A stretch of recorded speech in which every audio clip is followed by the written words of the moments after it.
رحمن يا رحمن ساعدني يا رحمن اشرح صدري قرآن املأ قلبي قرآن واصلح حياتي قرآن رحمن يا رحمن ساعد mbokk yi asalaamu aleykum wa rahmatullahi taala wa barakatuhu seen émission bii di wareefu Ramadan ngeen ci ànd ak seen mbokk al oustaz Imam Faye di ngeen ko mën a am ci seen bii di Xam Sa Diine TV muy waxtaan lu jëm ci koor ya ca aju ay ngëneelam yañ ca sopp ak yañ ca tereek yañ ca daganal ak ya koy yàq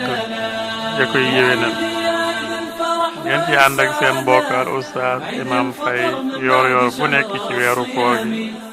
ngeen mën koo am ci seen bii di Xam Sa Diine TV waaye bu leen fàttee bés kolos bi nag ngir ngeen abonné ndax ngeen mën a déglu suñu vidéo yi ci topp insha allah wasalaamu aleykum wa rahmatullahi wa barakatuh من بعد شهر الصوم شهر العبادة بك نبتهج يا عيد في كل عامي طعم الفرح بالعيد دوم بزيادة يا كيف بوصف فرحته في كلامي الله طعم الفرح بالعيد دوم بزيادة يا كيف بوصف فرحته في كلامي دم السعد بالعيد يسرد